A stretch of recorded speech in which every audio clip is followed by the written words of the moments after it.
What's up, everybody? I'm Richard. And I'm Shawn. And today we are speaking the language of bromance once again. And Shawn, my buddy, my compatriot, my hetero life mate, my buddy old pal, this is another iteration of a thing that we recently started doing. You know what? These shows get me super excited. These shows get me super pumped up because it's like, I think like all these ideas come up and then I'm going, oh my God, that would be such a good movie. Oh my God, we should totally do that. Oh my God, I want to write. Oh, I'm going to write it. I'm going to write right now. And then I realize I'm not at a Starbucks or a Dunkin' Donuts. And so then I don't do any of those things. To be fair, you got to go to the small local coffee shop if you really want to be in. And got to have your MacBook open, your double Frappuccino on ice. I need an ascot with soy milk. I don't know an ascot. Well, you got that hat. You got your beret hat. That'd work.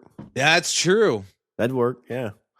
No, I love doing these, Richard, because I've got 3 more game days, and once I'm done with that, I don't have anything creative I have to do. So I'm going to go back through these and start writing some of these up as scripts. And Richard, what these are our LOB Movie Pitch. This is the 8th time we've done this, and this was kind of fun because what we're going to do is we're going to pitch our Cobra Kai movie, TV show, whatever it needs to be. Yeah.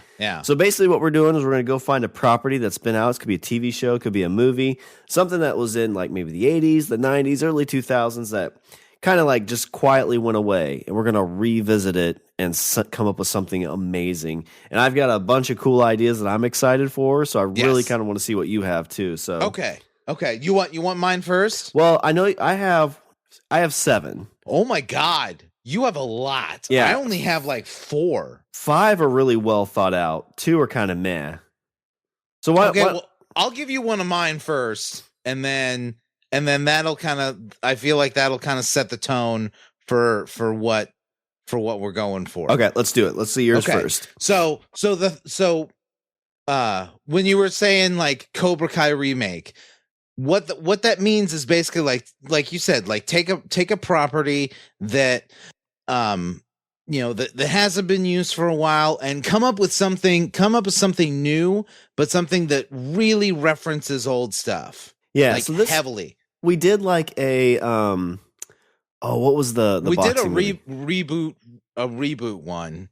Yeah, but what was the boxing one? The Rocky boxing. The Creed one. Yeah, so Creed was kind of like you find something in the universe, but like it's kind of completely separate, but loosely tied. Right. This is more like, it's the future, but you're really pulling pretty hard from the universe. Exactly. So with this one, with my first idea, I kind of put in my head kind of a stipulation. And I just recently, just this past weekend, started watching Cobra Kai. And that's kind of what gave me this idea for these parameters that I set myself in. And the parameters were that most, if not all of the original cast of a property were still alive. Okay, so you made that a requirement. I made that not necessarily a requirement, but a very like hard stipulation on myself. Okay, because that way, when I do the never before seen sequel, then it's going to be like you're gonna see all your fucking favorites. Like in Cobra Kai, like oh my God, there's Johnny. Oh, there's Daniel-san. Oh, there's fucking. Cobra Kai and that crazy old dude, all these things. So for my first idea, this is a property that I loved when I was a kid. I really, really liked it. All of the original cast, except for the main antagonist in the movie, is still alive, which is perfect because now I can introduce a new antagonist, Shawn.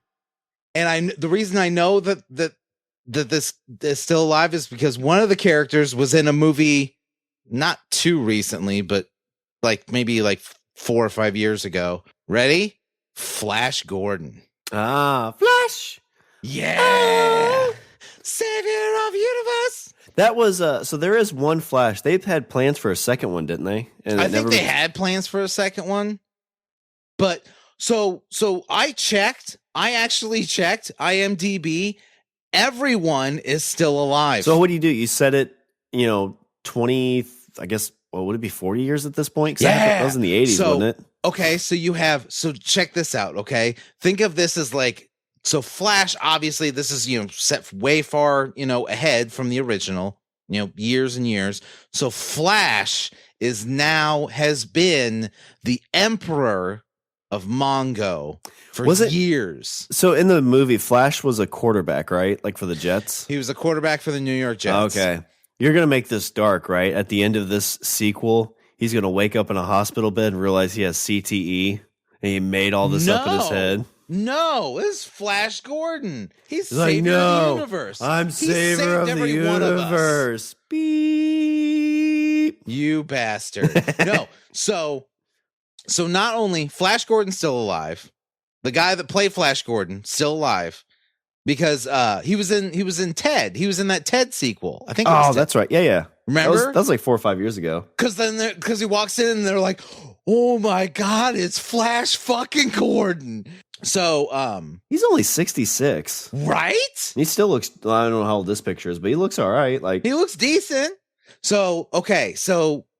In my story, Flash has been the emperor of Mongo because he killed Emperor Ming in the first one, right? Are you making like a King Conan type thing? Yes, yeah. That's exactly what I'm fucking doing. So Flash has been the emperor of Mongo for like so long. He's getting a little malaised, a little bored. The empire has kind of fallen into ruin a little bit. But look at this cast you have, okay? So Flash still alive, same actor. Dale Arden, still alive, same actor.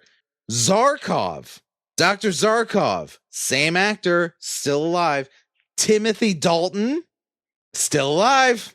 Mm-hmm. He played fucking Prince Baron. This has the writing of like a good Netflix movie too, because like they're doing that Coming to America, the sequel. Yeah, it's going right to. I think that's on Amazon though. But yeah, you could totally get this made. I mean, it's all very like 80s, Oh, you fucking cheese it the fuck up. Oh, yeah. Oh, 100%. Right? Yeah, you have to. If you don't, you kind of miss out. So you, like you said, like a King Conan kind of story. So the Emperor's kind of fallen into ruin. Flash has gotten a little old, a little lazy, not really keeping up with things.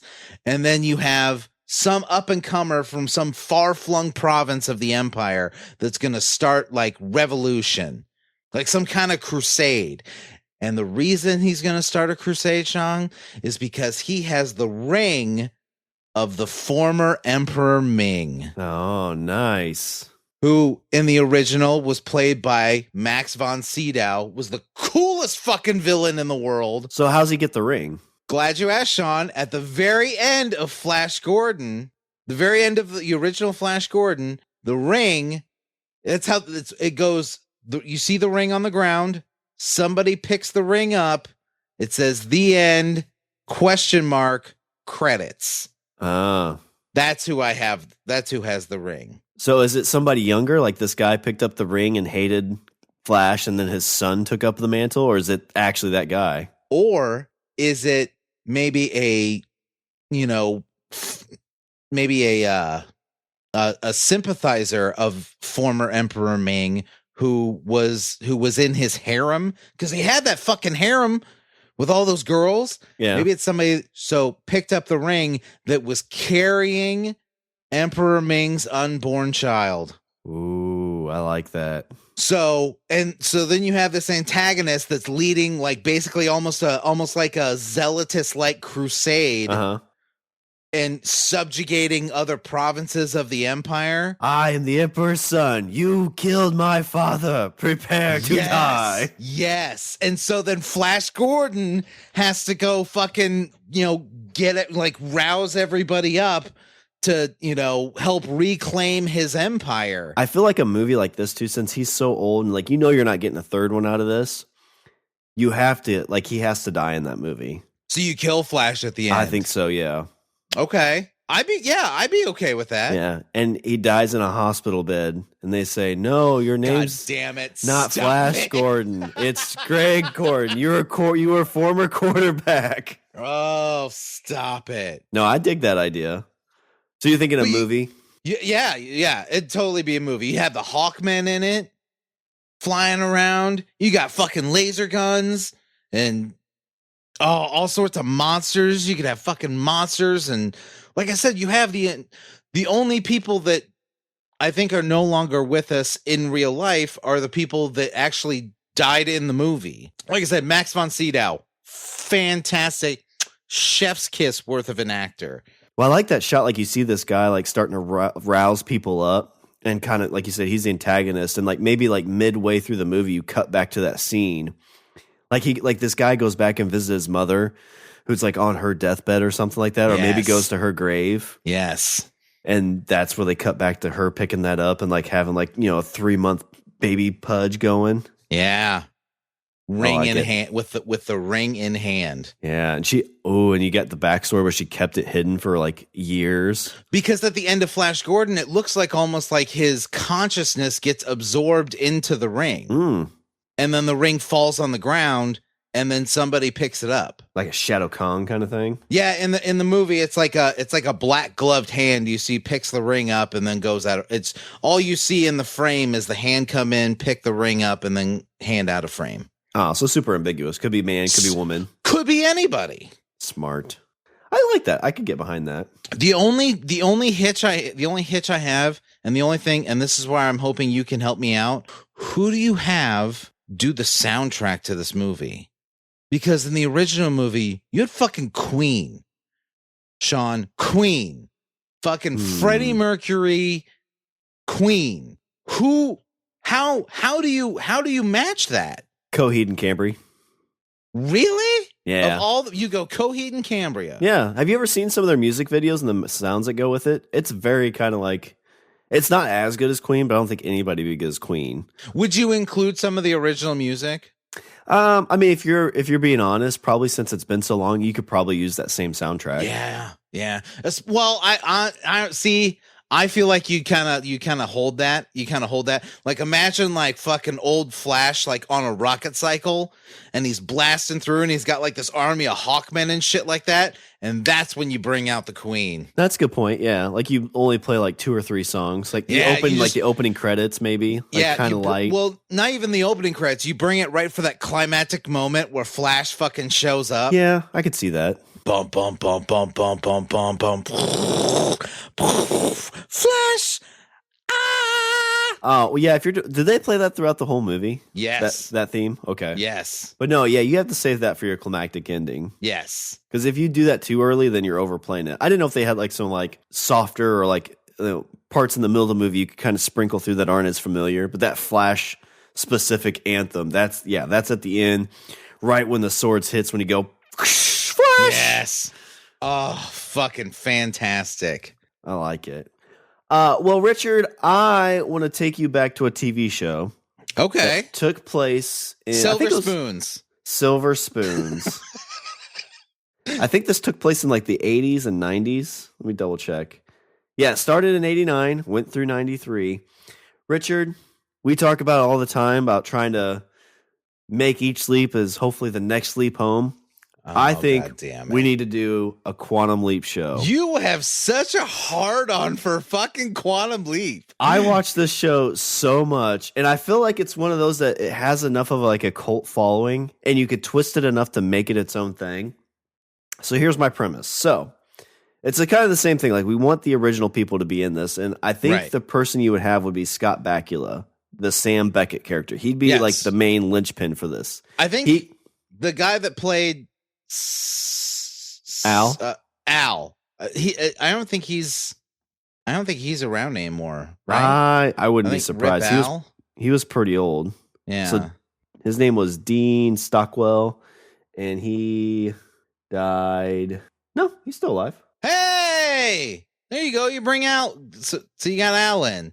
He's 84 years old. So okay, so it's old Al. But no, so the TV show, if you don't remember, took place like in the late 90s. And it always blew my mind when they went like back to like the future quantum leap, like what it took place in. And it was like, oh, it's like, so I always think like future time travel, like this would be like 2020, but no, it was like 99 and like super futuristic. So it always kind of took me out of it because it's like, that's only 3 years from now. We're not going to have flying cars. So what you do is you set this like current day. So you set it 2021, 22, whenever you're shooting this.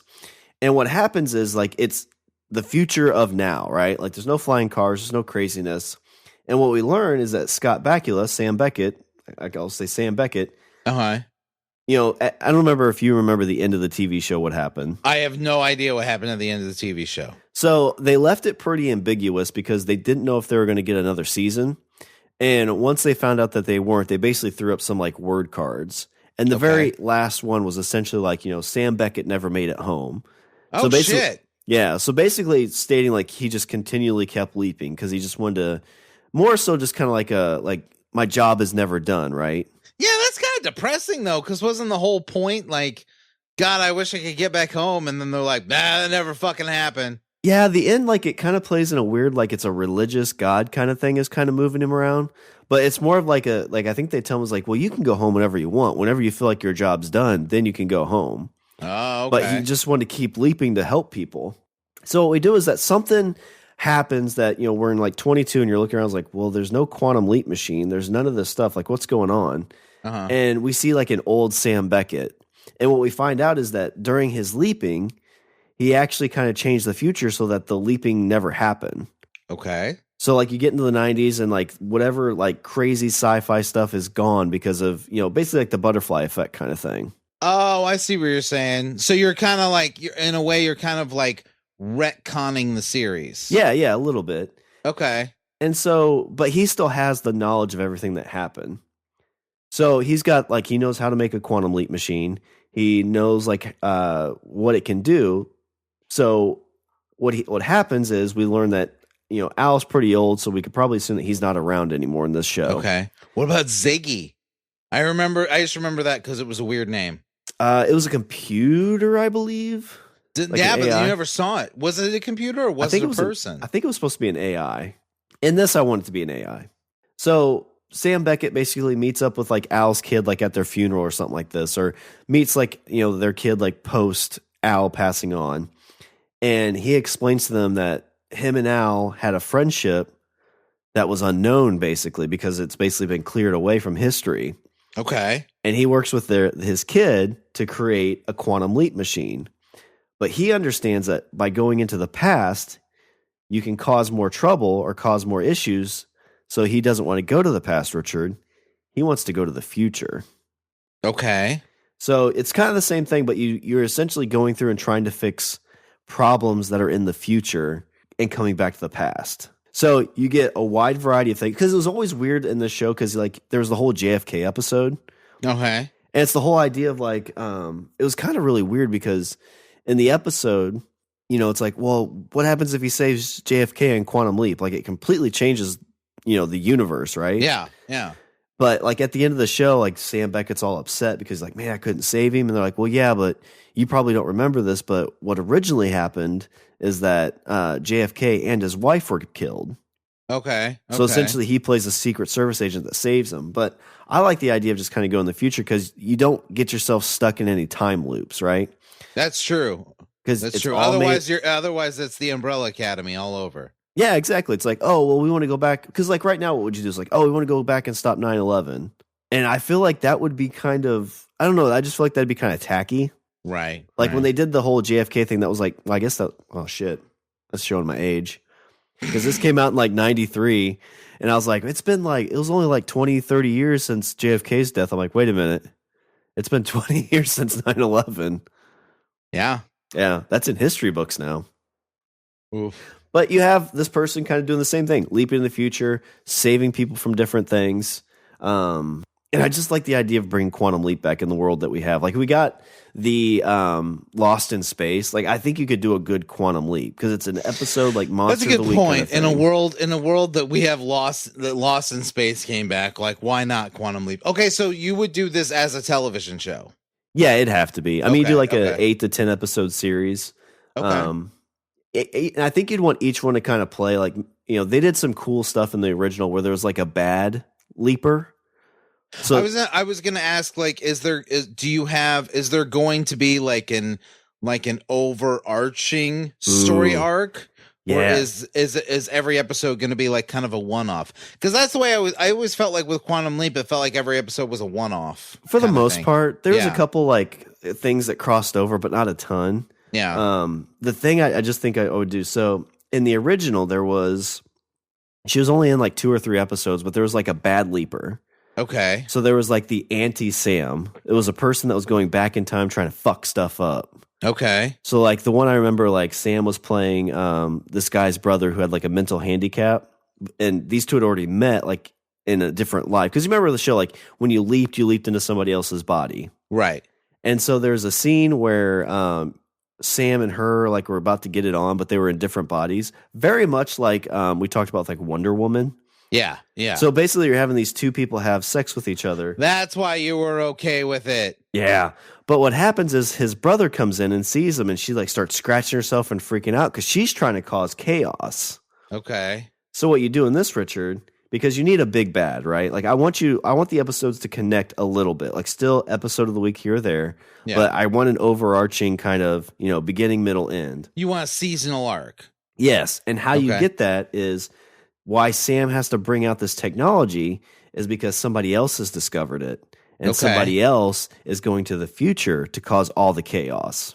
Oh, all right. So he has to go in, find somebody he can trust, one of Al's kids, maybe one of Al's grandkids at this point, work with them to stop all the stuff happening in the future against the big bad leaper. I don't know if that's a good name for it, but okay, here you go. Plot twist. What if the bad leaper is another Sam? Ooh. Because then it introduces the whole idea of fucking parallel universes. Oh yeah. So why? Oh my God, Rich, that's a great idea. So at the end of the season, because I think you kind of have to trickle in like him. So you could have like mirror Sam. Yeah, but like Sam with a beard. Like you trickle in like because like you talked about you want some callbacks. So you call back to the original where it looked very futuristic, and you kind of have Sam saying like, yeah, something happened. I don't really know what, but I came back to in the 90s, and it wasn't the 90s that I knew. Uh-huh. And how you figure out that happened is because Bad Sam had been working into the future and went into the 90s, and to bring Good Sam back. Yeah. That's what screwed up the 90s to make it more original, like what we live in. And that brought Sam back without his technology. Yeah. And at this point in 2021, Sam discovers it, and that's why he has to get somebody to help him. But he's too old to do it.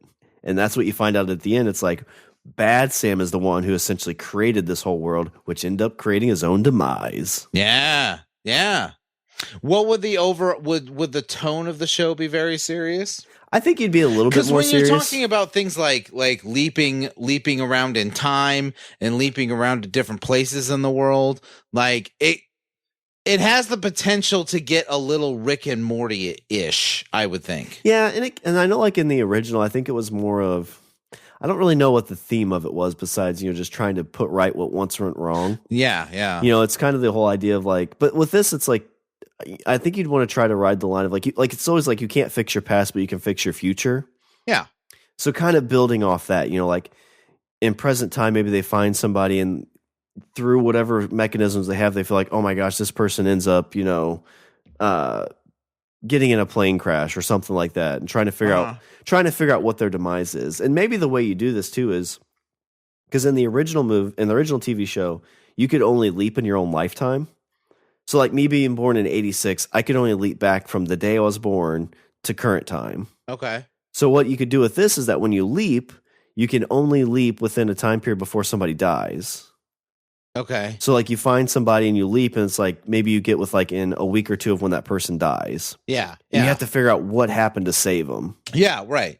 Okay, so the other question I had is, would you have them in one fixed spot and then they would leap to one spot and then come back? Yeah. Or would you have them just, I think moving along? I think you'd probably do that in the first season. And if it did really well, maybe that's when you introduce like a broken leap where they can't come back home. Okay. Okay. Because otherwise I feel like you kind of fall too much into the quantum leap where it's like, oh, they're trying to get back home, But really with this, I think you're just trying to fix and you could probably do kind of like a big arc, maybe the destruction of a city or, maybe some big thing that in 30 years, this will happen. Kind of Umbrella Academy-ish, I guess. You might have to be careful with that. But kind of building towards we got to fix this thing. Okay. But I think there's a lot more to flesh out with it, but that was just kind of my idea. You get Sam Beckett coming back, current times, and leaping into the future, not the past. All right. Okay. So, Shawn, here's my next idea. Now, I'm going to preface this because this is very delicate subject matter. There is a large potential to really piss people off. So this is something that we have to execute very, very well. Oh, God, you're going to say Friends. That's exactly. There it is. Chandler and Monica get divorced. Their kid's a drug addict. Chandler's on meth. All right. You and I are going to come up with a sequel. Now, there have been there have been comic books that have done okay, I feel, kind of maybe continuing the story. But this is so I'm very aware of that. But Shawn, we need to come up with a sequel because everybody, including villains, are still alive. Everybody except one person who was kind of the mentor figure, and that's fine. Ready? We're gonna come up with a Big Trouble in Little China remake. Oof. Sequel. So here's what I'm thinking. Okay, you have Jack Burton. Big Trouble, Little Italy. Stop it. See, you've already destroyed it. Now, you remember when they announced, fucking Dwayne, The Rock was like, we're going to do Big Trouble in Little China remake, and everybody was like, fuck you. Yeah. Everybody loves The Rock except when he said that. Exactly. That's when everybody, the internet, collectively was like, no. Yeah. Sit down. Stop it. You stop it. That is where there was no joy in Rockville. Are you bringing back? I am bringing back Jack Burton. Okay. That's the only. Come on. How else are you gonna do? How else are you gonna make that movie without? I Kurt just Russell? don't know how well he's gonna move. He did. He's been in those fucking Christmas Chronicles movies. Yeah, I heard that they de-aged him though. Really? Yeah. He looks good. I thought he looked all right. Yeah, because they de-aged him. Well, what about fucking shit? Hateful Eight. That wasn't that long ago, was it? That's probably 8 years ago at this point. Shit, was it that long ago? Fuck. Yeah, 2015. So 6 years. I was gonna say he was all right in that. Yeah, I think he'd be okay, but you're not getting the same Jack. No, Burton. you're not. He's not doing karate and shit. So you have Jack Burton. Okay, here's what I'm thinking. The god. The demon of the East that Lopan answered to is resurrected, not resurrected, but summoned by members of the Wing Kong. Okay, so this is not Lopan. This is Lopan's boss, right? Ooh, he's been sitting for Dai. years waiting. Yeah. Because only in the year 2021. When the moon when the Jupiter and Mars align, can he come out and play? Yeah. And so what does he want? He wants revenge against the man that killed his favorite servant. Ooh, I could be down for that. And that man is Jack Burton. And so Jack's, just driving along. He's in his truck. He's driving along. He's having, grand old time. What's the name of his truck again? Pork Chop Express. Pork Chop Express. Yeah, that's right. He's cruising along in the Pork Chop Express. Oh, you make it the same one too? You see him driving, that's the opening. It's Pork Chop Express, oh yeah, he's still badass. And you just hear ka-chunk, ka-chunk. It's son of a bitch, not again. Okay. And he's not, and see, before he used to just fucking chatter on the CB, but it's 2021. So now what's he do, Shawn? He records a podcast on his phone, driving on the road in his truck, I like that. The Adventures of Pork Chop Express. Exactly. This is Jack Burton on the Pork Chop Express, and I'm talking to whoever's listening out there. I like it. I like and the he idea. Says all his fucking little Jackisms. Okay, so he gets attacked. And his he should get like fan mail from the big baddie. He gets like a 1-star review. He gets attacked by a bunch of demons. And so what does he do when he gets attacked by demons? He goes and finds his old friend Wang Chi. Yes. What's he doing? David Dunn. He is. No, I mean like in the movie. What's he doing? In the movie. Okay, here's what I'm thinking, because this is actually an idea I pulled from one of the comics, is that him and Miao Yin got divorced. Ooh. But they had kids, and so the kids are all badass. So he shows up and like he's all like fat and like sitting in a chair. He's like, "What the fuck are you gonna do?" He doesn't even have to be fat. He just has to be, kind of like a little bitter. Yeah. Like he fucked up, like the marriage failing was kind of on him, but his kids, he's got twins. Okay, he's got a boy and a girl. Ooh, and they're all badass, right? So is this like his redemption story? He comes back and then he gets the lady. Yes, a little bit. But see, here's the difference: is that in Big Trouble in Little China, right? Wang was the hero, right? And the thing that made that the thing that I loved about that movie is that the movie is told from the perspective of the sidekick. But the thing with Jack Burton is that Jack Burton in that whole movie, Jack Burton's the sidekick, but he has no idea that he's the sidekick. Yeah, that's a good point. He is the inept, untalented, unqualified sidekick, but he thinks he's the hero. And so in this movie, Jack Burton is 100% the hero, because he's going to help Wang like work through his fucking bullshit, and his kids are going to be all badass, and they're going to go fight Jing Dai, the demon of the East, and maybe, just maybe, a resurrected, because he is also still alive, a resurrected Lo Pan. Oh, love it. You get all the Easter eggs. You get the big kind of cheesy feels too. And I think that's what works with these two. Like you look at like Cobra Kai, it's kind of cheesy, right? So it kind of works. Super fucking cheesy. Like when I'm watching that first episode and they get the fight scenes going, like I'm kind of doing like I did when I was a kid, like yeah, like oh man, I want to fight. That's kind of how I think you'd feel with this movie. The only person I believe that is not still with us is the person that played Egg Shen. So the mentor figure, yeah. But you can totally put somebody else in that place, somebody that knows like more of the lore, like maybe Wang, spent years, kind of after the divorce, and maybe that's what helped. Maybe that's what drove his marriage apart. Well, I was thinking like maybe after the divorce, that's what maybe he was like 60%, 70% into that because like he did a podcast on it, so he ignored his wife, and then like after that happened, he just dove right into it. Like 100% of his time was to the lore. Yeah, maybe he's the one that accidentally calls him back. Maybe he's the one that finds Jack, and then Jack's like, "What the hell's going on, Wang?" Yeah.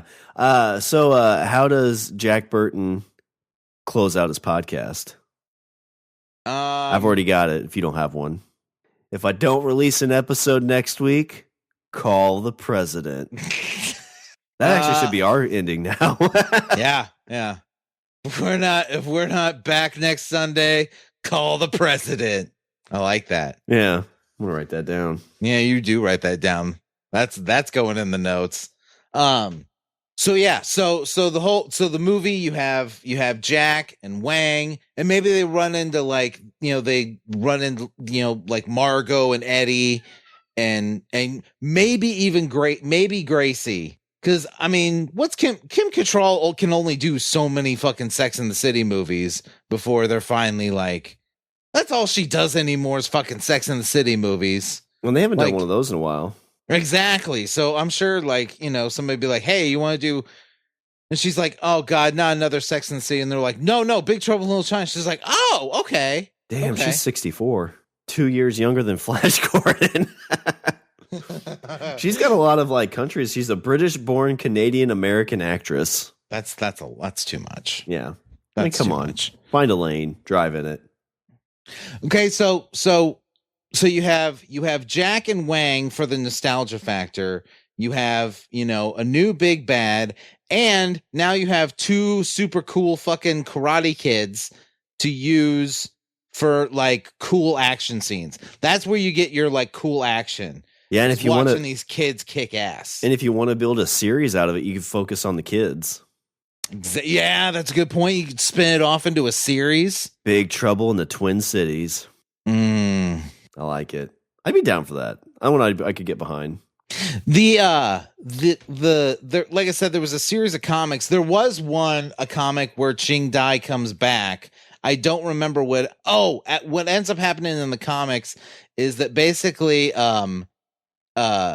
he orchestrates the apocalypse, but he isn't able to kill Jack, and so it's kind of reminiscent of did you ever watch any of that Ash versus Evil Dead show? I didn't. No, I heard a lot about it, but never watched it.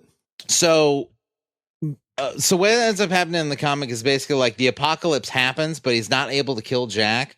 And so as basically a way to get Jack out of the way, the state of Florida is left untouched, and that's where Jack is. So basically the apocalypse is happening like all around the world, but Jack's like just hanging out and fucking drinking Mai Tais in Florida. Nice. But then he like feels guilty and, whatever. And so, yeah. All right. I like it. All right. So for my second one, Richard, I want to take us back to another TV show, another one that is near and dear to my heart. All right. They've actually talked about doing kind of more of a darker reboot of this, like an actual full reboot. Okay. But I want to stay like I like reboots sometimes, but for the most part, for these things that are strong staples, I don't want a reboot. I want a continuation. Yeah. And Richard, with that, I want to go with Fresh Prince. Got a really in-depth plan for it too. So we open up, Richard, and we start with the family all meeting back. We're going to make you cry right away because they're meeting at Uncle Phil's funeral. Oh, what are you doing? And they're all standing around because I feel like everybody when that happened, because Uncle Phil was everybody's uncle, right? Like when I heard the news, like there's maybe like 3 or 4 celebrities. See, it already hurts. Oh, there's gonna do you watch the Fresh Prince reunion show? Didn't you? I did. Did you watch not? it. Did you bust into tears when they were talking about Uncle Phil? I mean, a little. I mean, I admit nothing. Yeah. So a funny story about that. I was watching that while I was working out when Tiff was putting Jacoby to bed, and he was pissed because he thought I was watching Fresh Prince. She said he had trouble going to sleep because he wanted to come out and watch it. But no, we start back, and Richard, you think like, oh well, this is how they all get back to Bel Air. So you think like, okay, so how do you get them all back together? It's going to be Bel Air, right? No, right. Richard, we're going to go to Uncle Phil's farm on the East Coast. Oh, and so it's going to. Does he still have it? No. Wait a minute. At the end of the original, where do they move? So Hillary moves to New York because she's got a new movie gig or TV gig. Right. Carlton goes to Princeton. Ashley goes to New York as well with Hillary, and then Vivian and Uncle Phil go to the East Coast as well to be closer to the family. Okay. Will stays. I remember that. Yeah, because he's basically gonna finish out college essentially. Yeah. So they're all gathered around at Uncle Phil's farm, and we see the tombstone or the headstone of his mom, his dad, and then we see them kind of laying Uncle Phil to rest, because I think this would be a great way to kind of give James Avery too just kind of a big send off for his character and himself as well. Yeah. And so you see them all getting together. It's like a real quiet episode. And then they kind of cut into them kind of saying like, oh, where have you been? And what we learn is, just like as families do, they started to grow apart, right? Mm-hmm. Will and Carlton mentioned oh my gosh, it's been 6 years since we've seen each other. Yeah. And, tying it into okay, so let me read kind of what I have so I don't get too far ahead of myself. So we start with the funeral. Uncle Phil's farm. So the family gets together and they meet and they're discussing what's been going on for the last few years. And, you know, they've kind of been separated and been away from each other. Because, and like, I know you've probably experienced this, like, you know, when my grandpa was around, like Christmas, holidays, everything was at his house. And then when he passed away, it just kind of slowly disappeared. Yeah. And I mean, that happens with like siblings and even parents and stuff like that. Oh, yeah, 100%. So as they're like kind of at the post-funeral kind of like dinner, or like, you know, they're kind of having like a get-together, Vivian hands out letters that Uncle Phil wrote for each of the kids. Okay. And basically each one, it talks about like, it's got a personal message, you know, like with Carlton about how, you know, smart he was and how proud he is of him. Because, you know, Carlton, we're going to say, is going to be like a successful lawyer. You know, maybe he's trying to become a judge just like his dad. You know, okay. Hillary's kind of the same thing. Maybe her talk show wasn't as successful as she was, so she's trying some other things. And so each of them have that. But Will, when he gets his and reads it, it talks about kind of like, you know, like the Banks family wasn't complete until he came. Oh, okay. And talking about like how like he was one of the strongest, you know, pieces of the family of keeping them together. And, you know, a lot of his best memories, Uncle Phil's memories, were at that Bel Air home. Okay. And he will kind of mention like one of the biggest regrets that he has, you know, was moving away from Bel Air, but mentions that, you know, it's part of life and you kind of grow apart from the ones you love. And that's where Will has like the light bulb moment, right? All right. Vivian, where's she going to go now? Hillary, let's say like she's maybe just lost her job in the last like year or is struggling. Yeah. And, you know, maybe we'll throw at something with Ashley too, but he does everything. Yeah, I was going to ask, what's Ashley doing? No, I don't know. What would Ashley do? That's what, because she kind of was like post high school. She was a pop star for a second. Yeah, that's true. So there's that. But the thing, so Will's gonna like, so they're okay. So they do all this, they get the letters, and as they're leaving, Will's gonna present them as like, you know, basically like everybody's kind of kept their skeletons in the closet of like, you know, maybe Hillary lost her job, you know, maybe Carlton's, you know, he didn't get the judge position that he wanted in like the East Coast town he's in. So Will's gonna present to them and say, why don't we move back to Bel Air? Okay. And so he's going to get the whole family together because Will's skeleton, I think, is going to be that he's basically in the process of going through a divorce and he's got a kid. All right. And just kind of the whole idea, like, you know, they get there, it's like, well, you know, where's your wife? Because he never gets married at the end and he always had trouble with women throughout the whole series. That's true. And so you just kind of present this that, you know, he's basically kind of a single father at this point. I don't know if you want to present that the mom's like, maybe you could say she has some issues, kind of like a reverse of what his mom and his dad had. But he's a single father and he gets everybody back to Bel Air.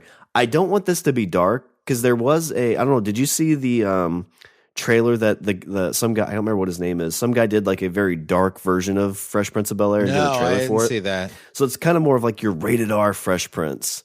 Yeah. And they're in talks about kind of like trying to reboot it that way, which I don't know if that would hold up very well. Like if you, because basically it was like, you know, Will was kind of in a gang almost and he got caught with a gun and, you know, it was like very kind of like, it was a little too real, if that makes sense. No, I get what you're saying. Okay. So right off the bat, 2 questions. You left out 2 characters. Where's Nikki? Huh. Yeah. Forgot there was a whole nother kid, didn't you? No, I remembered him. I just don't know. Because I know the butler, Jeffrey, too. Like, what do you do with him? Yeah, exactly. That was going to be my other question. What do you do with Jeffrey? And Jeffrey, you have him show up at the very last episode. Like the end of the last first episode. Don't make Jeffrey the butler again. What would he do? He has a podcast. What if Jeffrey's like a neighbor? Ooh, you know who owns the mansion? Jeffrey owns it. There you go. So they show up there. So he's gonna Gatsby it. Yeah, because he basically started his own like butler business, like essentially like kind of like butler management and like training and everything. And he did so well that he was able to rebuy the mansion. And so when they go back there, they visit it and they're like, well, who lives here? Like maybe we can pull together enough money. And like they're looking around at the end, Jeffrey shows up. Yeah. And he apologizes because he didn't get to make the funeral because of whatever. And he's like, you know, it's kind of like one of those things like when you're watching, it's like, well, how the fuck did he know that they were there? Because like maybe like the key was in the same spot that it was in the show. Not bad. And they open the door up, and it's like very much set up like almost the same way as it was before. And then Jeffrey shows up, and he's like, oh, actually, yeah, I own this place. This is my place. Oh, okay. And I don't think you want to get all of them living together. Yeah, that was going to be my thing. I was like, man, like, I don't know, like all these people had like their own houses. Like they're all going to they're going to trade that for like a bedroom. Well, like it is a mansion. It is a big place. There's a pool house. It's a big place, and there is a pool house. So, I mean, you could have like maybe one or two people in the pool house. Yeah, and so I think you probably have like Carlton would probably have his own place because he's probably married with some kids. Hillary, I think you'd have live there because I think you could have her kind of fall back into her, like basically she's kind of like going, because she had a really cool arc when you think about her in the show, because she started out, she was kind of, like, Daddy, can I have $20? Yeah. Actually, it was like nice. $300. That was good. Yeah, thanks. And then, she kind of got to where she was very independent. She was very like kind of her own person. And so I think you almost fall back into that, like, with her show failing, maybe because network TV is starting to cut stuff out. So she kind of falls back into just being very sorry for herself. And her redemption story is getting her back in LA, and she starts getting into other stuff. And then, because this will be on NBC, like maybe she gets a pilot for Peacock TV or something like that. Okay. So you have her living there. I got this new show. It's on this thing called Quibi. Yeah. But Ashley and Nikki are the two I'm not sure about. Because I don't want to Roseanne it where you're like, oh, Nikki's on a fishing boat. And Ashley's the same way. Like, I don't want to have like, oh, Ashley's, singing in the opera. The Peace Corps. Yeah. So I don't know what you'd have those two do. And maybe what you do is Ashley and Hillary, the show that they get made is a movie they pitch, a TV show they pitch to Peacock. Okay. And maybe that's kind of their thing. Okay. And then you'd have the dynamic of Hillary and Ashley working together. Yeah. And so Nicky would be like in his 30s because he's about my age. Yeah. Do you have him kind of be the black sheep? Like maybe he took his father's death pretty hard, even though he was already kind of like he kind of had that young kid syndrome, like he didn't finish college. Maybe Nicky is going to be your hard case, because the whole premise of the original Fresh Prince is that Will comes from Philadelphia and he's not, he doesn't know, he doesn't understand the way rich people behave. Yeah. And so then Nicky is your, person that rejected all that, and now he's all hard, and now he comes back and he's has to reacclimate. Yeah, I like that. So he plays kind of the Will in this. Nicky would be your Will. Do you think do you think Nicky would work, or do you think you have to go even younger? Like, do you have to find one of the kids that is like a teenager and have that same dynamic where Will is basically like the Uncle Phil character, and this other character, maybe this is the new character, is the Will character? Because it'd be kind of weird to have like an Uncle Phil Will relationship with like somebody who's in their like late 40s and somebody who's in their early 30s. Like, I just don't think that would work as well. I don't know. I think the age difference was roughly the same. Because like Uncle Phil was probably in his, I would say, I always figured Uncle Phil was like in his like mid to late 40s, and Will by the end of the show, Will was in his 17, was in his 20s. Yeah, he was 17 when the show started, and it was 6 seasons, so he would have been 23. Right. And so at this point you'd have Will, who's I'm thinking Will's probably close to 50, if not 50. 52. So yeah, it works. Because Nicky, I think the age difference is roughly similar. Yeah, about 20 years. So yeah, if Nicky was like 30, 32. Yeah, that'd probably work. And maybe him and Uncle Phil had some kind of falling out, and that's what we're trying to like mend. Yeah. Like, oh, Nicky doesn't even show up at the funeral. Yeah, there you go. So I don't know. I mean, I just kind of like the idea of trying to bring that back. And I'm sure, again, like there's probably a multitude of ways. But I think if you open up giving that kind of, Uncle Phil was kind of what really was kind of the centerpiece of that family too. And him being what kind of brings them back together, I just think would be kind of a cool thing. Mm-hmm. But Fresh Prince, man. Okay. Okay. Um. Okay. These other two ideas, I don't have 100% fleshed out. This one, I'd say more than the other one, or this one, I do more than the other one. The other one, I just kind of wrote down the title, and I'm still kind of working on it in my head.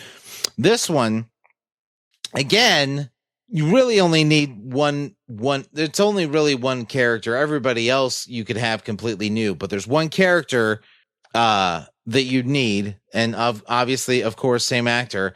But this is a way you could almost you could make a Mad Max-ish style movie. And Shawn, for this, we're talking Escape from New York. Ooh, you're definitely on a Kurt Russell kick. I am.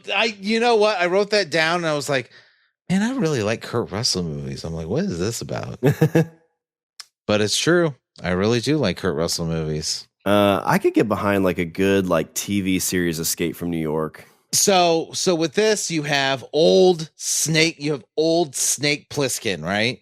And so if everybody, in case people don't remember, Escape from New York, the premise of the movie was that crime, had gotten like super out of hand in America.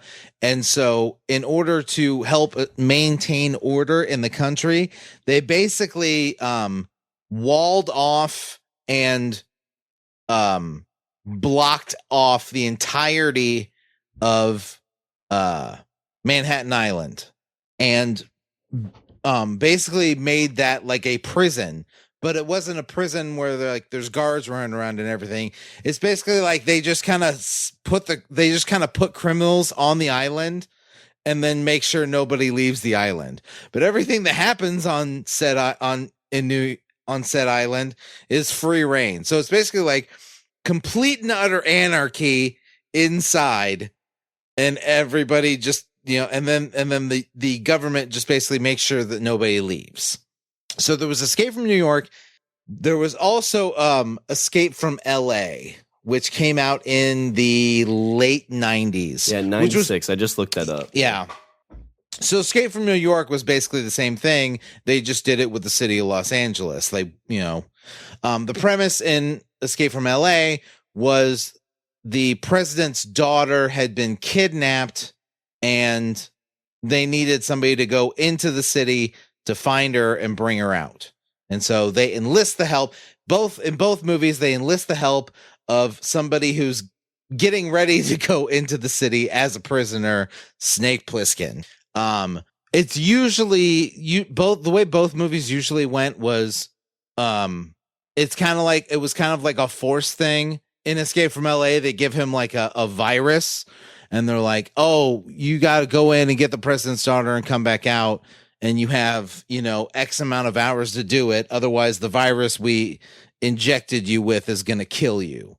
But at the end of Escape from LA, Plissken ends up activating this series of satellites that were going to be used to generate a gigantic electromagnetic pulse and basically send the entire world into the Stone Age. So now you could do Escape from America. You could do Escape from whatever. I like the idea of Escape from America. But basically like you're living in a world with no electricity. And that you said that's how the Escape from LA worked? Like that's the way Escape from LA ended. Okay. So the Earth is now completely devoid of electricity. Everything went back to, 1885. No lights, no nothing. You want to keep warm? Fire. You want to see where you're going in the dark? Fire. That's all you got. There was I think it was a J.J. Abrams TV series that was like that, where like one day all the electricity just shut down. Uh-huh. And you got to see a lot of people kind of like how they dealt with that. One of the most like scenes that made you kind of go, oh. So this would have been like 20, maybe that came out like 13 or 14. Okay. So smartphones were kind of becoming popular at that point, right? Like most people had them. Yeah. And this lady was carrying around a smartphone.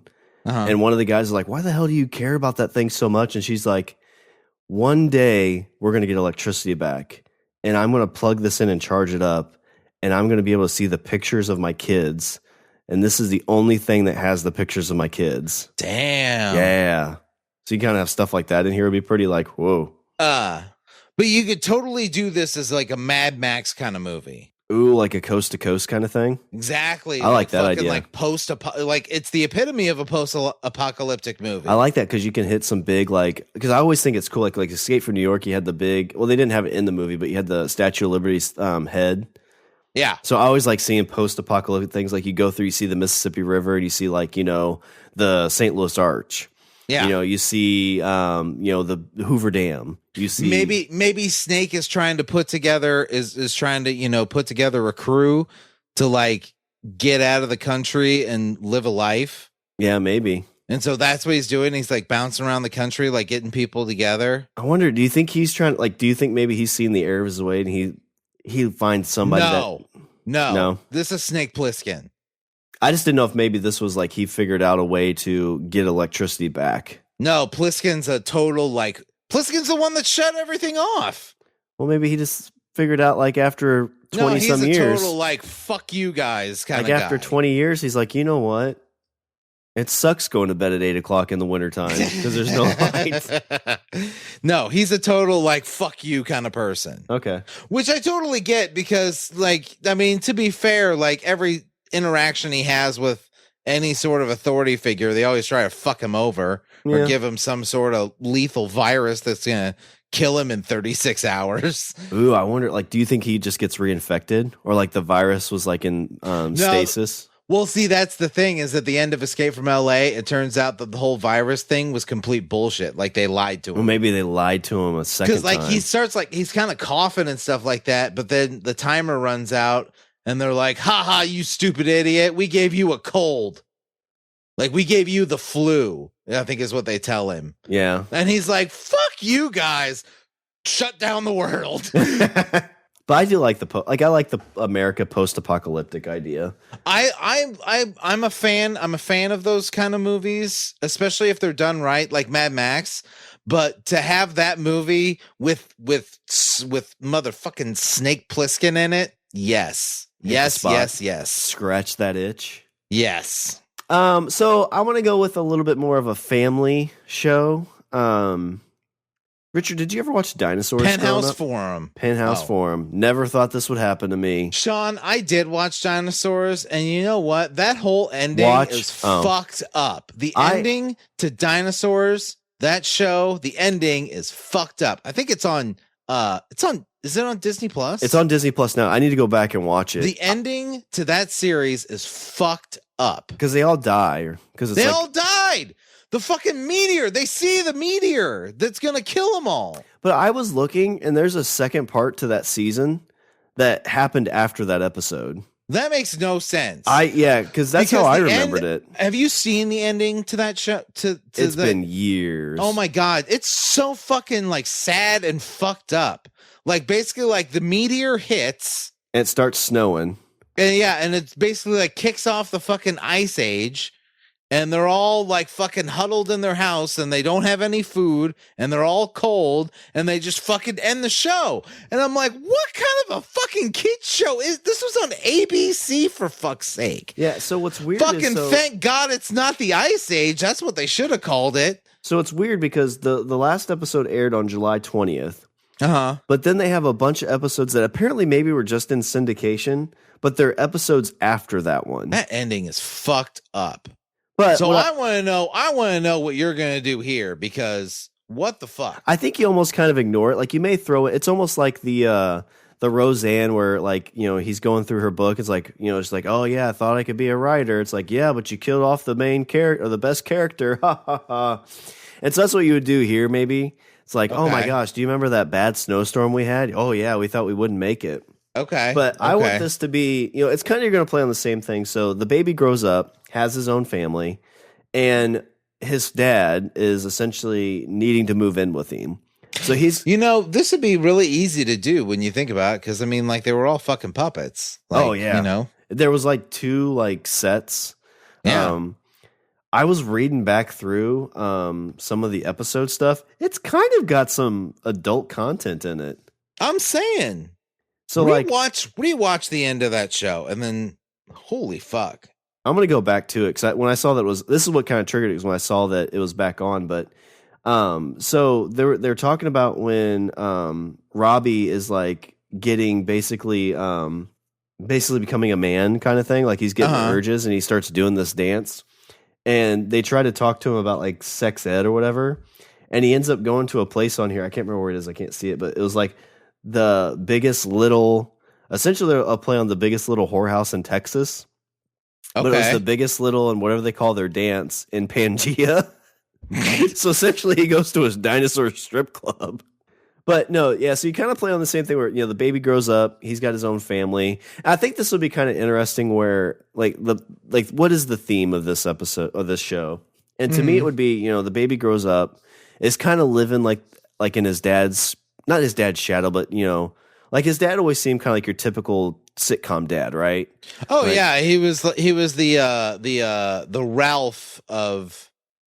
Ralph from the Honeymooners. Yeah, like I hate my job. I hate my family's always being mean to me.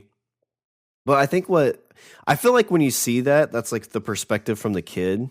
And you get the kid that grows up. Maybe he's in his own midlife crisis. He's got a kid that says "not the mama" and beats him with a pan. But like it's the whole thing of like the dad moving in. I feel like I'd really want a scene like you got from Jersey Girl, right? Where like maybe at the end of the first episode, where it kind of sets the scene that this will be a little bit more tear jerky. Baby's talking to his dad, and he's talking about like, Dad, you don't want to live here. Like we're gonna cramp your style. And he's like, you wouldn't you rather live alone? And his dad kind of like pulling. I was like, well, I mean, I don't really want to die alone. Aww. And see, why that? Because I think those are moments like when you watch them, you're gonna look at your kid and be like, "I love you, buddy," and then they're gonna I'm yell all in your like face. High adventure and fucking action, and you're over here like, you know why? I want to fucking cut myself. No, it's not about cutting yourself. It's about just feeling emotion and love. Why do you give me so much goddamn sadness? That's what I'm wondering. These shows always give me like nostalgia feels. And so I think like when you look back, like I'm sure like when Baby was growing up, like his dad, because it's tough being an adult. And so like you try your best to hide like, your frustrations and stuff. But I'm sure like what the baby saw is like, oh my God, Dad's pissed again. He was just tired or wore out. And then you kind of see like him talking to the kid about different moments. Because, whenever like an adult or something that, like an, grandparent or dad or mom says something to me about like, oh my gosh, I remember this moment when you were a kid. And you're like, that felt insignificant to me. Yeah, yeah. Like the whole thing of like him hitting him with a pan. Maybe we find out in this that it actually wasn't a pan; it was like a toy pan. And so it's almost like a little like bit that him and his dad had together. Yeah, and his dad's like, "Oh yeah, I'd come home and he always smack me and say not the mama, but I'd always be the one to put you to bed on Tuesdays and Thursdays, kind of thing." Aww. And you just kind of like basically like them kind of going through that, and it'd be just sitcom-y, like you'd put them in like situation of the week type thing, that they'd have to get through, just like any sitcom, yeah. And the dad would kind of be playing the part like the grandma did, so he'd kind of be the antagonist, kind of like making things tough, like maybe just like she always gave him shit, maybe he gives his wife shit or something like that, in a more playful way, or maybe they pick on the baby, I don't know, but. I was just thinking I'd like to see a dinosaurs kind of Cobra Kai-esque series come back. Okay. I only have one last one on here, and like I said, it's one that I just kind of wrote down the title. I'm not sure what to do at all. However, the one thing, the reason that I kind of want to see something like this is just because of the genre it's kind of set in, and I feel like it's a code that we need to see more of, and I need somebody to crack this code on how to make this type of a movie in this type of setting. I want to see another Johnny Mnemonic. I don't know if I've ever seen that. That's Keanu Reeves. Really? I mean, Keanu in the movie, I think I'm trying to think who was all in it. Keanu Reeves is in it. Dolph Lundgren's in it. But it's set in this like near future where the premise is that Ooh, it takes place in 2021. It does. Yeah. I was going to say, yeah. The premise is that virtual internet has become like a big thing, and things are very easily hackable. So the only way to transport data safely is to implant it into people's brains, and then they act as a courier. Oh, okay. So Keanu Reeves plays this character, Johnny Mnemonic, who is a said courier. The reason that he is able to put a wire into his head and upload data is because he has removed his childhood. Basically, all his childhood memories he has had taken out to make room. Basically, so that way his head works like a hard drive. Oh, you know how you play this? So this is a he's got to do one so like he learns that basically they didn't just like remove his childhood. It's like on a hard drive somewhere. Well, okay, so is that what the actual movie's about? No, that's not. Well, in the actual movie, there is a epidemic going around of people that get like a sickness from being plugged in for so long. Oh, this sounds a lot like Ready Player 2. A kind of a little bit. And so Johnny's just doing like a regular job. He gets his data uploaded into his little storage drive. But as soon as he heads out on the street, the Yakuza is trying to kill him. And he has no idea why. Well, it comes to find out that apparently the data that's inside his head is a cure for this disease. And so the Yakuza is after him, and also other mega corporations are after him because they'd rather treat the sickness than cure it. I gotcha. They make more money from treating than they would curing. Exactly. Well, I was thinking like, because I guess, does it end like in a way? It ends with him. He gets the data where it needs to go. It gets uploaded, and this cure is discovered. And it actually helps reintegrate his memories into his brain. Oh, I was gonna say like this could, if he didn't get his childhood memories, it'd be kind of neat that like this is his last job, and that would get him his memories back. Yeah. Because otherwise you'd be rehashing if you're just like, oh, he lost his memories. Or you could have a thing where it like maybe there's something new that comes around that like is degrading it. Yeah. And he's trying to find a way to upload it. The reason that I kind of want to see it is because I need somebody to crack the Blade Runner code. I need movies set in a world where I played Cyberpunk for over 100 hours. Yeah. Like I need to see more of that setting in the world. Like this fucking like dark dystopic future, where like mega corporations like are the law, and between mega corporations and organized crime and governments, like nobody stands a chance except for a few plucky young but a few people with some pluck and some spunk, and they're taking it to the man. It's tough just because I think you kind of fall in that, like, how much do you want in the real world? How much do you want in the cyber world? Yeah. Because if you're either going to have too much in one or not enough in the other, or vice versa. And also, like, I feel like there's story stuff. I feel like there's two separate bits. I feel like there's story stuff that you set in that setting, and then there's just plain aesthetic stuff. Like the aesthetic stuff, I would say would be like The Fifth Element, where there isn't really a lot that involves story as much, but but the look of that movie, like, just fucking nails it. Like I said, Blade Runner. It felt like a genre of film that was really popular in like the early mid 90s, and then it kind of fell off. But I think that considering how far filmmaking has come forward in the last, 20, 25 years. Like you could, like, it's so possible to make movies like that look cool. Do you think and that nobody's done it? Like you look at like Giant Mnemonic, Demolition Man, Blade Runner, Fifth Element, like movies with that kind of aesthetic. Like, why am I not seeing these fucking movies? I just kind of wonder if, like, when you think about like the 90s, like there was such a technological jump between like the 80 and 95, right? Like that 15-year period, like that's when the internet started getting big. That's when computers were getting, in there. And you think from like 95 to now, like people were thinking like, oh my gosh, if we've gotten this far, like we're going to have like virtual reality, like we're in the internet. We're going to have stuff injected into us. It's going to be this crazy world.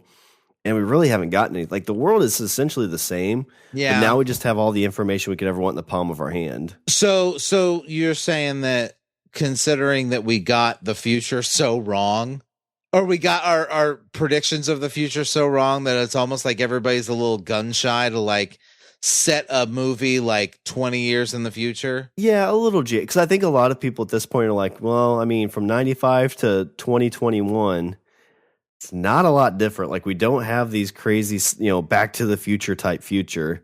So like probably 25 years from now, probably going to be kind of the same with bigger, smaller TVs. I mean, you're probably you're probably right from a realistic standpoint, but like we're talking about a fucking movie. Like I said, like I put 100 plus hours into Cyberpunk 2077. And that's we know when it's set 2077. Yeah, no, I mean, like Ready Player One, the movie, I love that like perspective. It's kind of the same. It's a little bit dystopia, but it's not dark. Yeah.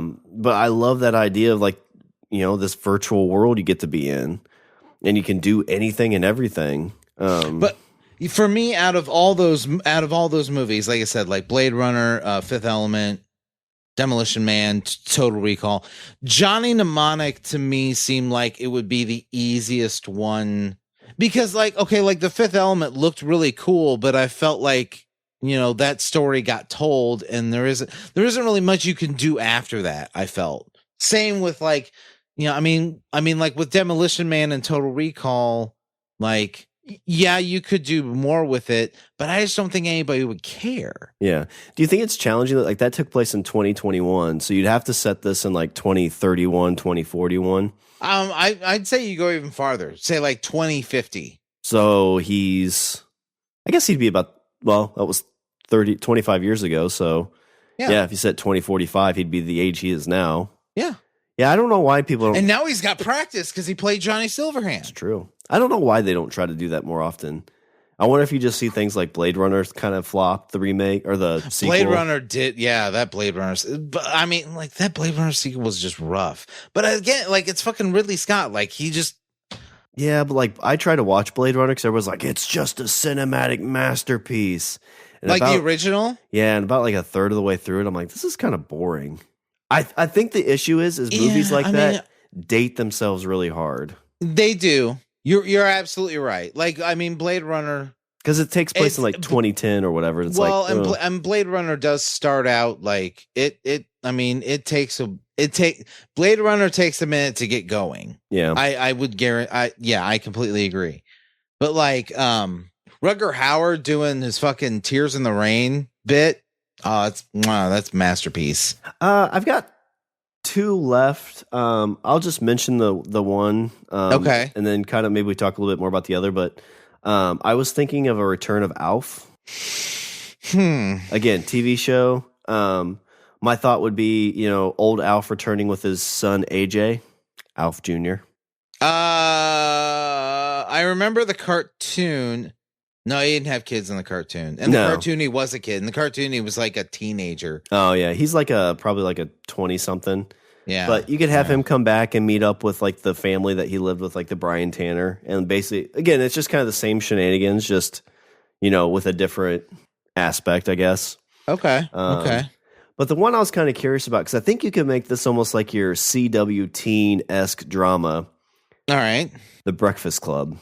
I actually had this idea, and I had no thoughts on where to take it. Because I feel like the only way you could do it was to do all new kids, but then it doesn't. It feels like just feels like you're rebooting the Breakfast Club. Well, how do you tie it into the, how do you tie it into the old one? Well, I mean, if like, you're bringing is Judd Nelson the principal and that's it, or oh my god, he's still alive? Yeah. Okay, yeah, he's definitely the principal. And maybe like he comes out of retirement kind of thing. Like, so I think this could be like of our things the most Cobra Kai-esque, because that principal is kind of a hard nosed, like hard law. Like he had one of the kids in a closet said, "Punch me in the face," right? Okay. And so maybe you have a school that they're just discipline is just like not there, right?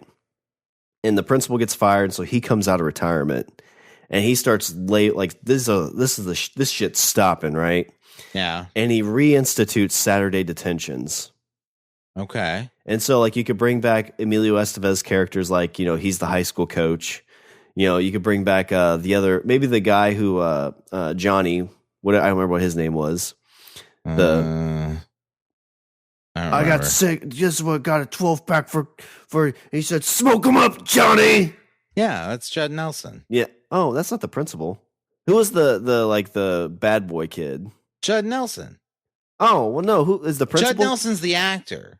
Yeah, but that's not the principal. You said the principal is still alive. Oh no, I'm talking about no. That's what I was saying. I was like, how do you tie it in? Like, you have Judd Nelson as the principal. No. Is the original principal still alive? I have no idea. If he's still alive, then that's what you do. You bring him out of retirement. Okay. And that's where you get kind of the hard-nosed. But the Johnny character, maybe he's like a successful business person, right? And his kid's the one that's getting in trouble. And that's the whole like start of it is he's like, what? Saturday detentions were really good for me. That's how I met my first girlfriend. Well, what about mom? Met her later. But it'd be kind of tough. What's Molly Ringwald doing? Actually, you know what? I kind of feel like you almost need those two to get together. Like those two do get married. Ooh, no. That's how you get them. That's how you get the Cobra Kai too. Those rekindle their flame. Okay. But I think I'd like a TV series out of this because I think you could do some cool stuff. But I feel like to get that 1 day detention thing to work, you'd have to do it as one movie. Yeah. If